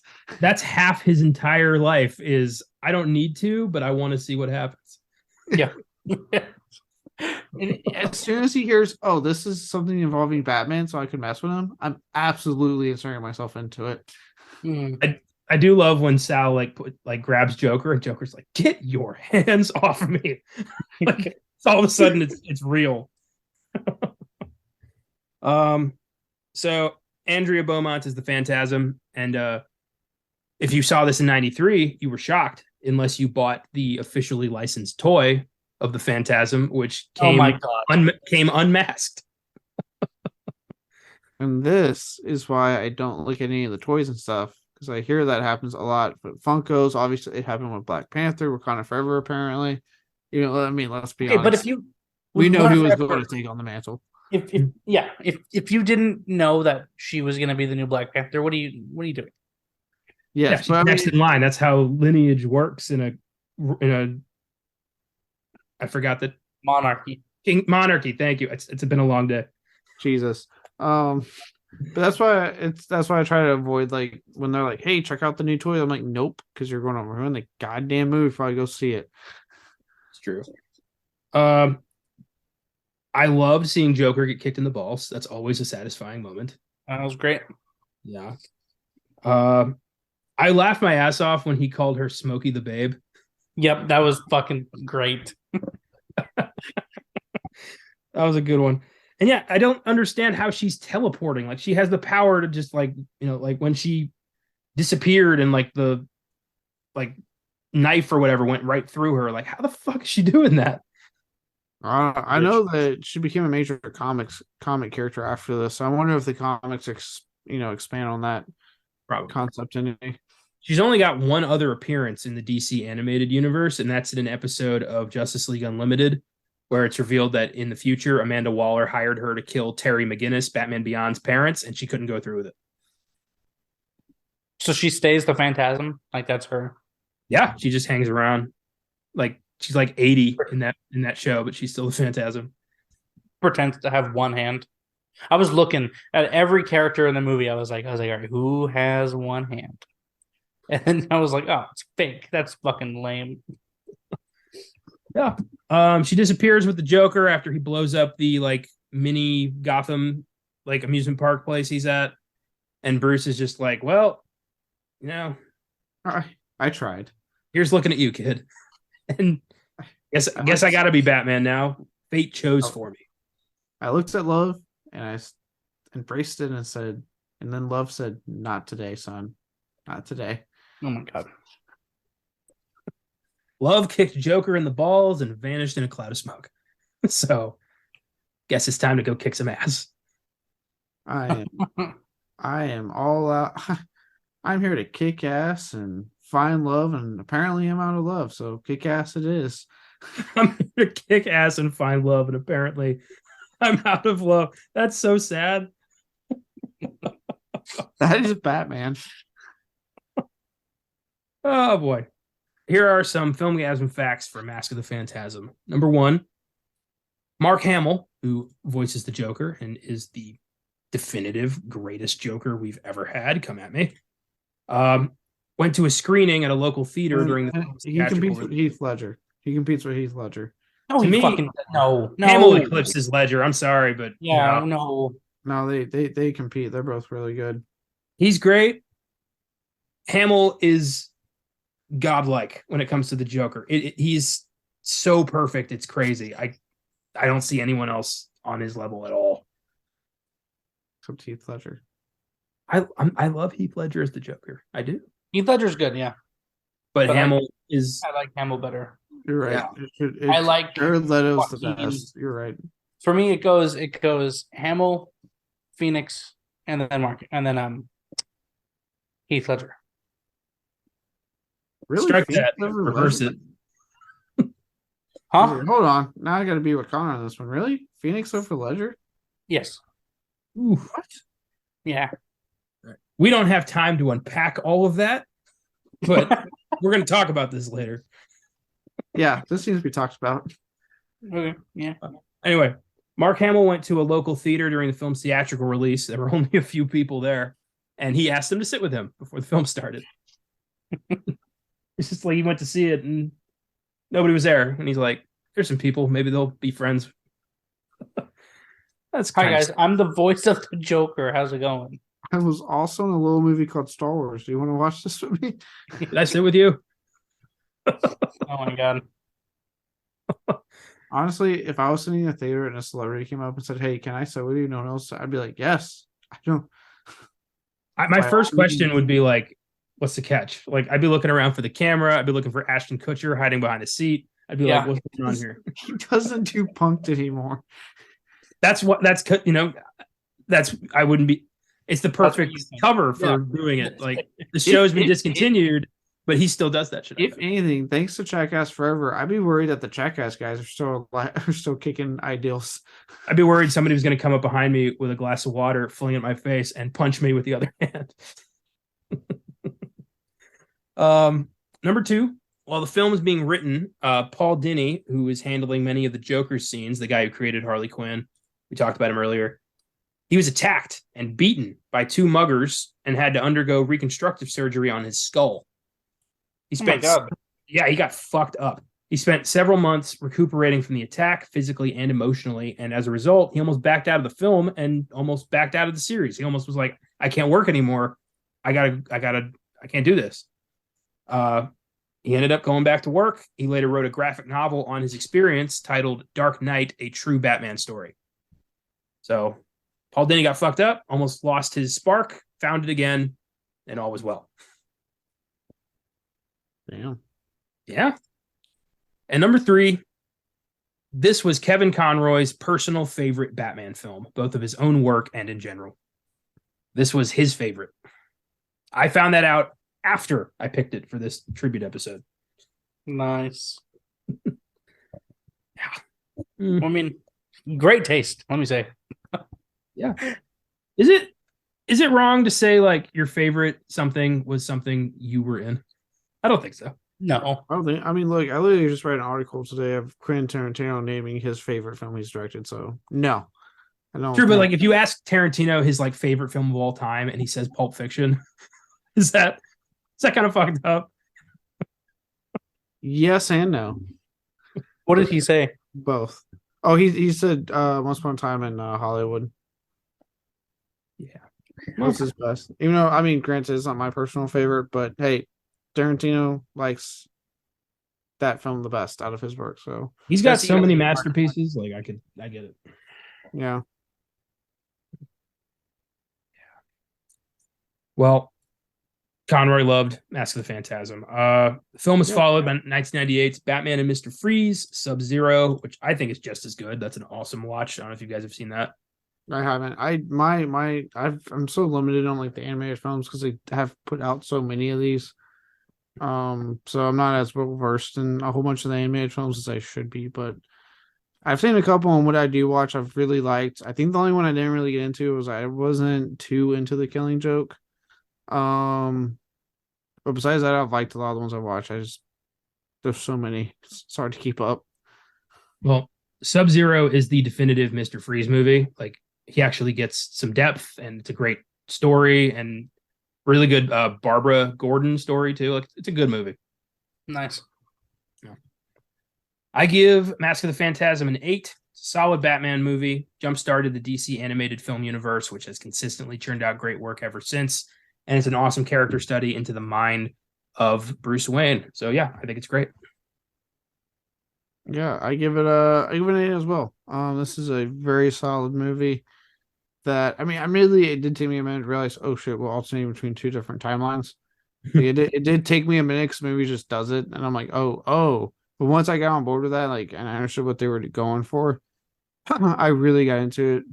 Like I said, it was refreshing to have like a more hopeful story for Batman, like, and looking at like the theme of love and stuff like that. You don't get a lot of that with Batman, and it's really, other than the recent film, the recent live action one, the only one that has really taken time to explore both obviously the character and the fear of Batman, but also the humanity of Bruce Wayne. Like, you don't get that a lot.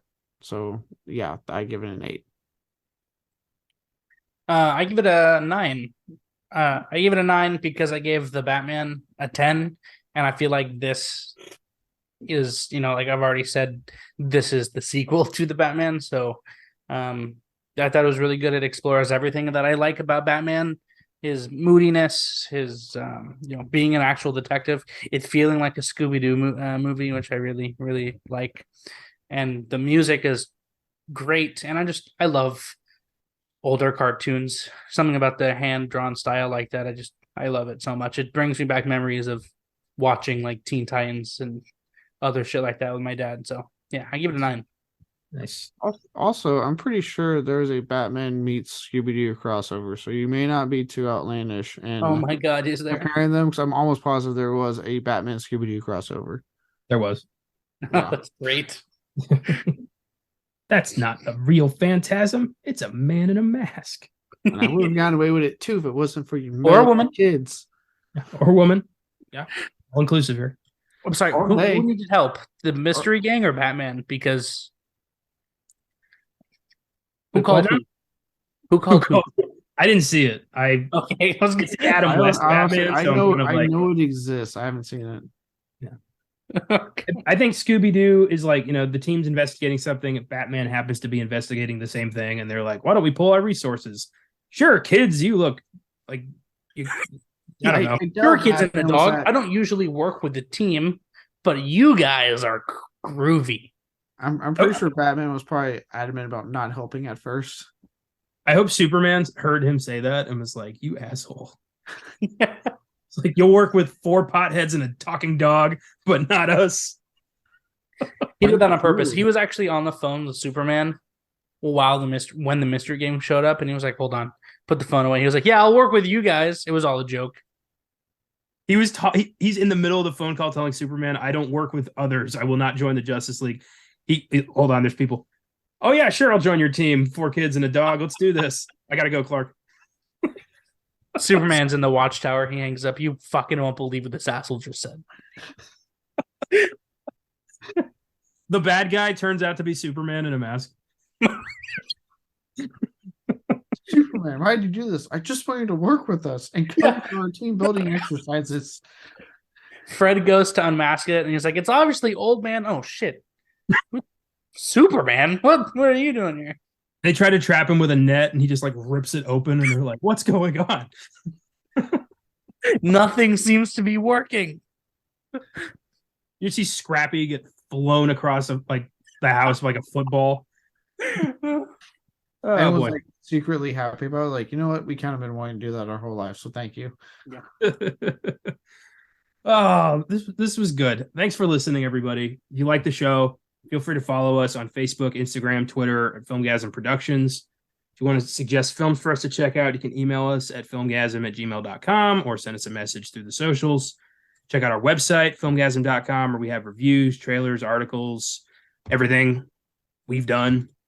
If you want to support the show via Anchor, you can click on Support This Podcast. We appreciate it. Next week, we're tackling a recent horror comedy just in time for the start of the holidays. It's Black Friday at a popular toy store, and an alien parasite has infected the horde of angry shoppers. Now the toy store employees must fight to stay alive and escape the store as they are swarmed by zombie shoppers in the 2021 black comedy Black Friday, starring Devon Sawa, Michael Jai White, and the one and only Bruce Campbell. It's currently streaming on Starz if you want to watch it for yourself, or you could spring for the Blu-ray, which is what I did. This is such a delightful, fun movie, and I wanted to time this with Black Friday, but I had to swap some stuff. But we're doing it next week. Yeah, it's a lot of fun. If you haven't seen it, check it out. It's probably, I think, literally off the top of my head, the only Black Friday horror film we have, and luckily, it's a really good one. So, is that it for? I guess has every holiday gotten a horror movie? Easter. There's Easter. Yeah, Easter's gotten horror films. Thanksgiving. Oh yeah, Arbor Day. Who the hell wants to watch an Arbor Day horror film? But I'm sure that Green Nights. No, sorry. Green Nights. Yeah, kind of. The Happening, I guess, with the trees. I guess. For Thanksgiving, if you haven't seen it, it's from the 80s called Blood Rage. It is a wonderful film and like my go-to Thanksgiving horror film. Well, cool. Maybe we'll do that next year. I have the Arrow Blu-ray, so I can watch it anytime. Nice. Don't miss Airplane 2, the sequel, on Fridays Beyond the Bad. a Best Picture showdown on Chicago on Oscar Sunday, and a look into the historical accuracy of 300 on our new podcast, Fake True Stories, which just dropped its first episode this past Monday. Until then, this episode is dedicated to the memory of Kevin Conroy, the one and only Dark Knight. Have a lovely Thanksgiving and keep watching movies.